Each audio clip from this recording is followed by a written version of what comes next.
Olá meu povo, Samuel de Monteiro aqui mais uma vez na Cadeira Poética e hoje é dia de Mulheres no Cordel.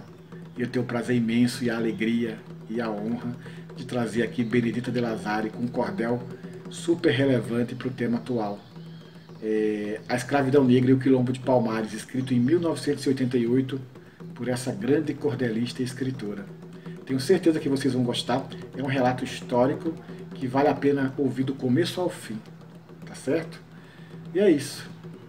Que tenhamos mais consciência, que vençamos aí esse preconceito e esse racismo estrutural. O Cadeira Poética está aqui e se propõe a fazer essa luta pela igualdade em várias frentes. E é mais ou menos assim.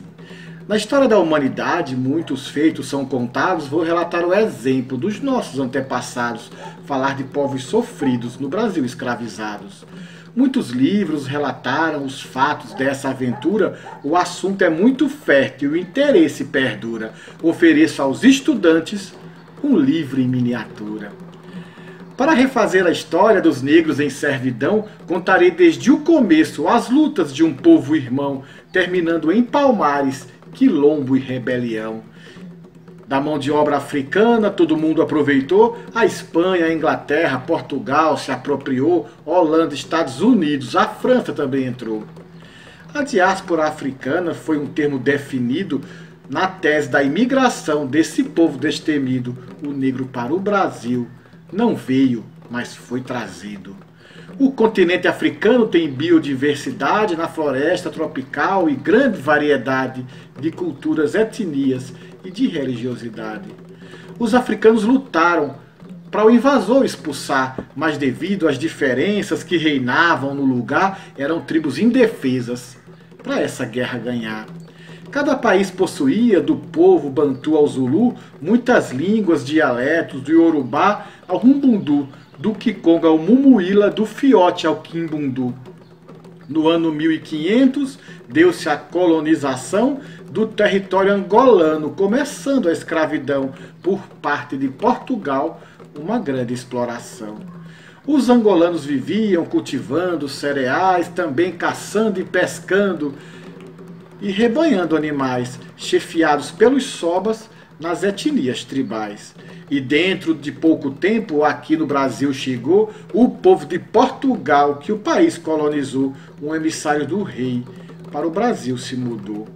E para conquistar o índio precisou catequizar, ele era o dono da terra, mas não sabia plantar, vivia da caça e pesca e riquezas do lugar. Para escravizar o índio, o invasor se aprimorou, oferecendo presentes, e a sua cultura ensinou, e dentro de pouco tempo das terras se apropriou. Quando o índio percebeu, começando a recusar, escondeu-se na floresta e se propôs a lutar. Veio o colonizador com seu poder militar. Além das lutas constantes, as tribos se enfraqueciam com as doenças e vírus que eles lhes transmitiam. Desprovidos de anticorpos, os índios não resistiam. As viroses da infância deixavam o povo doente, o sarampo, a catapora era um perigo iminente, a varicela, a varíola e a morte sempre presente. Além de escravizar índios, foram buscar o africano da Guiné, do Congo belga e território angolano, do centro de Daomé e sudeste nigeriano. Com a história da África, do Brasil se encontrou o negro iorubano que primeiro aqui chegou, em seguida os bantus, e o tráfico continuou. E nos navios tumbeiros o negro se amotinava, cativos e tripulantes, um morria, outro matava. Era grande o genocídio que o sistema praticava. Castro Alves, o poeta, com muita criatividade, sobre o navio negreiro falou com veracidade, grande tragédia do mar, seu grito de liberdade. O sistema de escravismo que se impôs ao africano com seus meios de tortura foi cruel e desumano. 7.000 negros em média, importados todo ano. O senhor tinha direito sobre o escravo ilimitado e também sobre o seu filho que no ventre era gerado para ser morto, vendido, penhorado ou alugado. Famílias eram desfeitas tentando a fuga evitar, alguns eram escolhidos para somente procriar. Escravos reprodutores faziam a prole aumentar. As meninas e mulheres escolhidas de antemão serviam na casa grande, na cozinha e no salão, mucamas amas de leite, conforme era a tradição. Em caso de rebeldia, o negro recém-chegado era levado às caldeiras, pelos pés agrilhoado. Ali trabalhava meses, dia e noite atormentado. O padre Antônio Vieira condenou essa tortura como sendo um doce inferno, onde a pobre criatura desprendia pela dor do corpo sua alma pura. Esse orador português, famoso no seu sermão, despertava nas famílias a conscientização, mostrando a fraternidade e a tolerância e o perdão. Ao tornar-se escravizado, o negro tudo perdia, a saúde, a liberdade, a família dividia, a tradição cultural e tudo que possuía. Chegando ao canavial, eram trabalhos forçados, homens, mulheres e jovens sendo mal alimentados, de noite todos dormiam, na senzala confinados. Eram os escravos de eito, trabalhando com destreza, homens da agricultura, geradores de riqueza, cultivando a terra fértil, transformando a natureza. Mas o vício do alcoolismo chegou com facilidade nesse engenho açucareiro daquela localidade, sendo aceito e tolerado por donos da propriedade. Se o homem se rebelasse, seria ao tronco amarrado, os pés, a mão, o pescoço, a ferro imobilizado, passando algumas semanas sendo morto ou aleijado. E quando no Pelourinho era açoitado o escravo, vinha o capitão do mato, fazendo cara de bravo, mandava o negro contar cada açoite do agravo. Deprimidos pelo banzo, com a esperança perdida, para negar ao Senhor a propriedade devida, nadavam até morrer, fugindo daquela vida. Muitos escravos fugiam, sendo logo procurados pelo capitão do mato e cachorros ensinados, pagando com a própria vida ao serem capturados. Os grupos de fugitivos na floresta se esconderam, alguns foram dizimados e outros sobreviveram. Numa luta desigual, poucos quilombos venceram. O quilombo dos Palmares é nosso ponto marcante pelo significado desse fato relevante para a história do Brasil, tornou-se muito importante. No século XVII, uma notícia corria, um grande senhor do engenho os seus escravos perdia. A maior fuga da história naquela capitania. Armados de pau e foice, lutaram com os feitores, dominando aquele engenho, venceram os seus senhores, libertando os cativos e aprisionando opressores. No estado de Alagoas, esse fato registrou, foi na Serra da Barriga que o quilombo se alojou. Por 65 anos sobreviveu e lutou.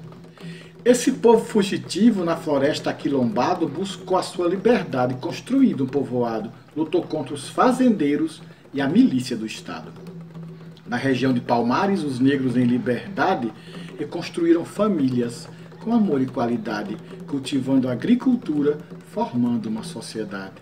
A fama dos palmarinos preocupava o reinado e o novo governador para o Brasil enviado. Para destruir o quilombo, ele chegou preparado.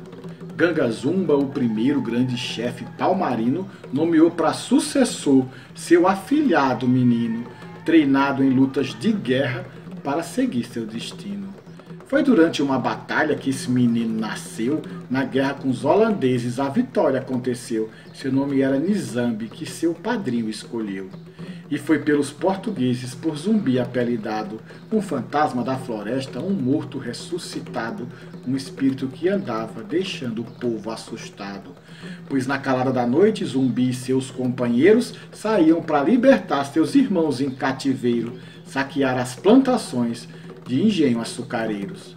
A notícia de sua morte foi muitas vezes ouvida de soldados que juravam terem lhe tirado a vida para ganhar recompensa e vantagem prometida. Naquele período histórico, Palmares foi importante, enfraqueceu o poder do senhor escravizante, o Zumbi era esperado na senzala mais distante. O governo da província uma farsa preparou, nas promessas milagrosas Ganga Zumba acreditou e dividindo o quilombo, a mentira ele encontrou. Assim, quando Ganga Zumba Foi pra Cacaú mudado, nosso príncipe Zumbi, novo chefe, foi coroado, e quem ficou em Palmares, por ele foi liderado. O governador-geral concedeu a incumbência a Domingos Jorge Velho, guerreiro de experiência, para vencer e destruir do quilombo a resistência. Desde então, os palmarinos nunca mais tiveram paz. Foi uma guerra constante contra o general sagaz. Zumbi liderava os negros de forma muito eficaz.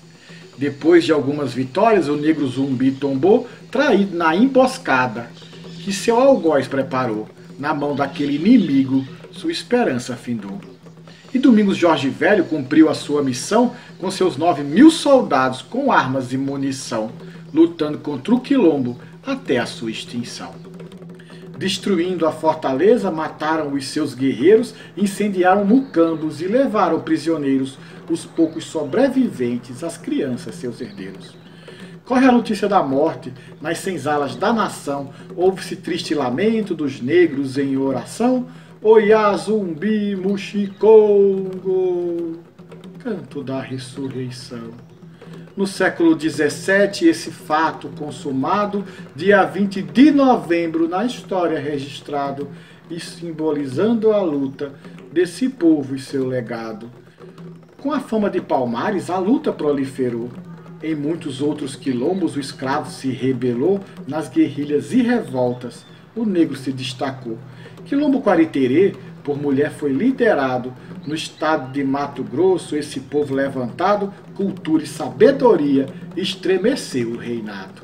Na insurreição baiana, o negro foi comandar o levante dos malês de cultura milenar. Na revolta balaiada, viu-se o negro liderar.